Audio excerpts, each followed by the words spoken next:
Ayan, magandang araw ka-twist. Magluluto tayo ng isang soup. Ayan, gagawa tayo ng fork soup. Ayan, ang ating fork. Pinalambot na natin yan ng maayos. Pinalambot natin ng gusto para maging masarap siya. At ngayon, lalagyan natin siya ng mga sangkap. Tulad ng nor.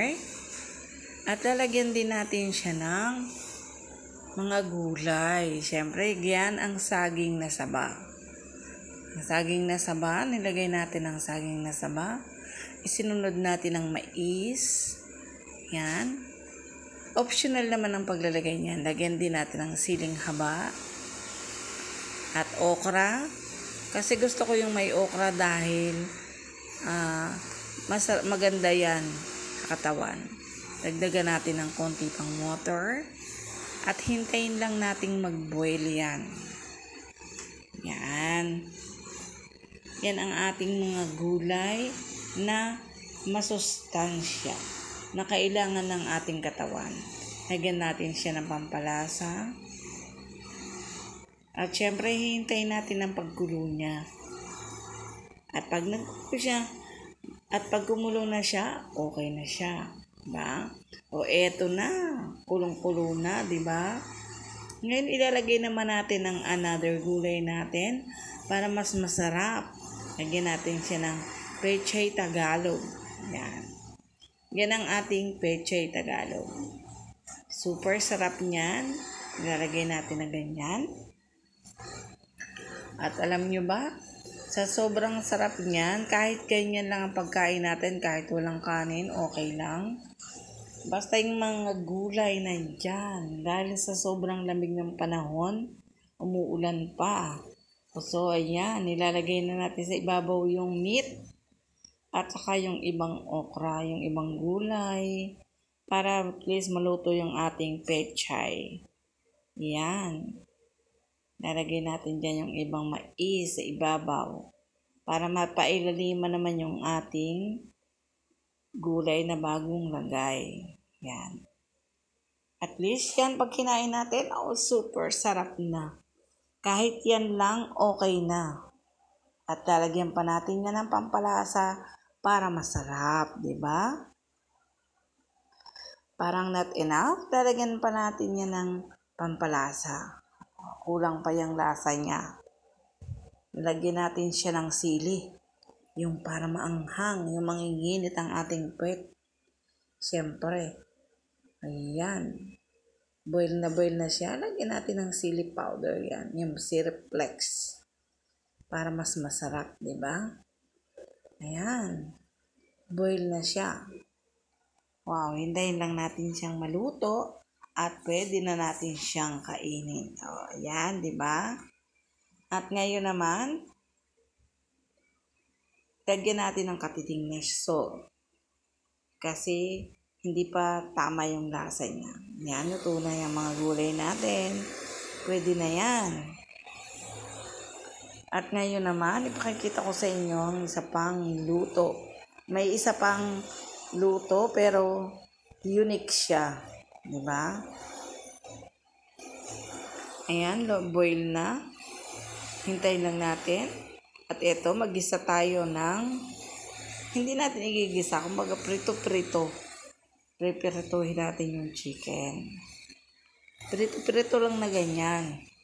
Para mabilis yung maluto. Diba? Pagkatapos, lalagyan natin siya ng, balik-balik rin natin. Tingnan mo. O, diba? Yung ganyan, prito-prito, okay na yan. Mas masarap yan. Saka lang natin lagyan ng sahog, di ba? At least nawala yung kanyang lansa. O, di ba? Ganyan ang pagluto ko. Depende yan sa inyo kung ganyan ang gusto nyong luto. Depende yan sa inyo. Lagyan natin siya ng soy sauce. Yan. At pagkatapos natin lagyan ng soy sauce, lagyan pa natin ng ibang pangsahog para mas masarap siya. Lagyan natin ng laurel. Yan. Napakasarap ng amoy kapag ka may laurel. Yan kasi ang pampabango. Ayan, lagyan natin ng cubes para mas masarap yung lasa niya. O, diba? Lagyan niya ang gagawin natin para medyo kakaiba naman yung mga luto natin. Hindi pa laging pare-pareho, diba? Ngayon, lagyan natin siya ng sugar para yung lasa niya manamis-namis. Tapos caramelize siya, diba? At lalagyan din natin yan ng little bit na vinegar. Halu-haluin lang natin na ganyan, no? Balibalig na rin natin para medyo maluto yung ating chicken. Kahit hindi fry siya, basta ganyan ang luto niya, masarap na siya. Kasi lalagyan natin siya ng konting vinegar. Takipan lang natin for a while para at least matikman natin ang pagkasarap niya. At ayan, mabaligtarin ulit natin. Nagkakaramelize na. Siguro lagyan pa natin yan ng konting tubig para mas maluto. Kasi mas masarap yung lutong-luto. Yung luto talaga, di ba? Nagkakaramelize na siya pero hindi pa totally luto yung kanyang meat. Kaya ang gagawin natin, lagyan ng konting tubig. Para at least yung sarap niya magsama-sama. Diba? Ganyan lang ang pagluluto ko. Ganyan ang style ng luto ko. Depende yan sa inyo, sa luto ninyong gusto. O, diba? And then, pag nag-boil na ganyan, lalagyan natin siya ng little bit na vinegar. Yan. Nilagyan natin siya ng vinegar. And then, hihintayin ulit natin siyang mag-caramelize hanggang sa maluto.